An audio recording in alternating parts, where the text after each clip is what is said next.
நம்மளோட ஃபுட்டுக்கு நம்ம எந்த அளவுக்கு இம்பார்ட்டன்ஸ் கொடுக்கணும் அப்படின்னு பார்த்தீங்கன்னா, உங்களோட ஃபுட்டோட ஒரு பாஸ்ச்சர் தப்பாக பண்ணீங்க அப்படின்னா, இல்லை தப்பாக வச்சிங்கனாலோ, உங்களோட நீ பெயின், பேக் பெயின்க்கான ஒரு மேஜர் ரீசனாக இருக்குங்க. ஸோ அதனால் நம்ம ஃபுட்டை வந்து எந்த அளவுக்கு ஸ்ட்ராங்காக வைக்கிறோமோ, அந்த அளவுக்கு நம்மளோட ஸ்பைனல்லேருந்து எல்லாமே கம்ப்ளீட்டாக ஸ்ட்ரென்த் ஆகும். ஸோ அதுக்கு ஃபஸ்ட்டு நீங்கள் ஒரு சேர் இல்லைனா வந்துட்டு ஒரு பெட்டில் நீங்கள் ரிலாக்ஸ்டாக உட்காந்துக்கலாம்.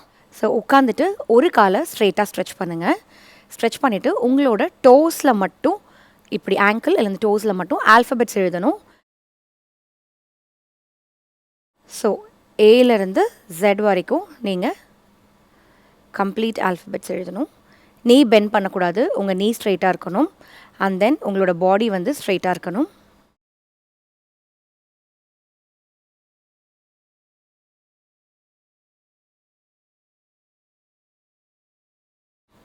ரிலாக்ஸ். இப்போ நெக்ஸ்ட் லெக். ஸோ இதில் லெக் வந்து நல்லா ஸ்ட்ரெயிட்டாக இருக்கணும்.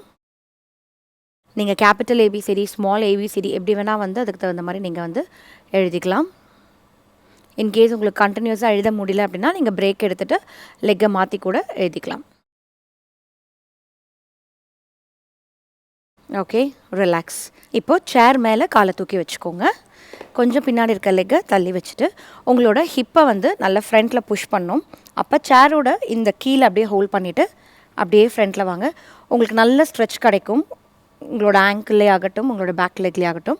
அது அப்படியே ஒரு 30 to 45 செகண்ட்ஸ் அப்படியே ஹோல்ட் பண்ணுங்கள்.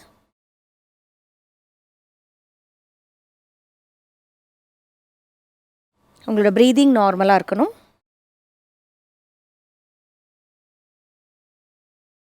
ரிலாக்ஸ். அதே மாதிரி ஆப்போசிட் சைட்.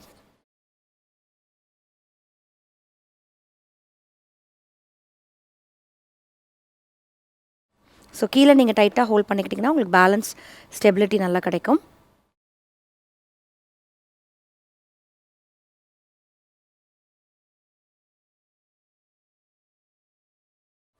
ஒரு 30லேருந்து 45 செகண்ட்ஸ் வரைக்கும் ஹோல்ட் பண்ணுங்கள். Normal breath in breathe out. Relax. இப்போ ஹிப்ஸில் கை வச்சுட்டு எந்த அளவுக்கு உங்களால் டாலாக நிற்க முடியுமோ அந்த அளவுக்கு டாலாக நினைக்கோங்க. நின்றுட்டு மெதுவாக டோ வாக் பண்ணணும்.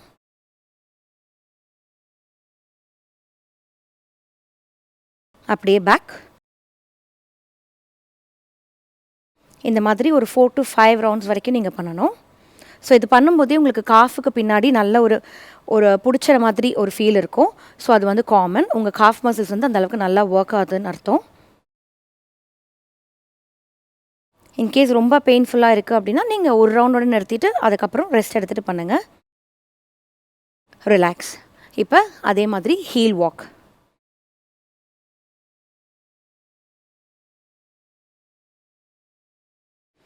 அப்படியே பேக்வர்ட்ஸ்.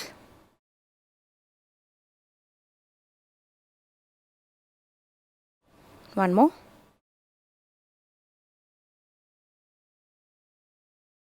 இது உங்கள் ஃபுட்டை சுற்றி இருக்கிற மசில்ஸ்க்கு நல்ல சர்க்குலேஷன் இம்ப்ரூவ் ஆகும். அண்ட் தென் ஸ்ட்ரென்தன் பண்ணும். ரிலாக்ஸ். இப்போ அதே மாதிரி சைட் வாக் போகணும். ஸோ ஃபுட்டு வந்து கரெக்டாக இப்படியே தான் எடுத்து வைக்கணும். ஷார்ட் ஸ்டெப்ஸாக எடுத்து வைங்க.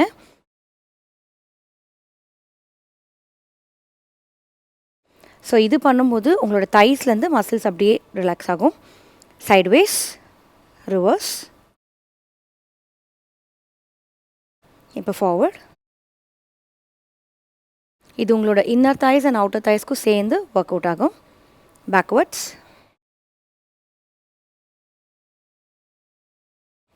ரிலாக்ஸ். இப்போ ஒரு காலை ஃப்ரண்ட்டில் இப்படி வச்சுட்டு அப் அண்ட் டவுன். ஸோ இது வந்து ஒரு 20 of 2 பண்ணுங்கள். மெதுவாக பண்ணணும். எந்த அளவுக்கு நீங்கள் மேலே லிஃப்ட் பண்ணுறீங்களோ அந்த அளவுக்கு உங்களுக்கு எஃபெக்டிவாக ஒர்க் அவுட் ஆகும். Change your side.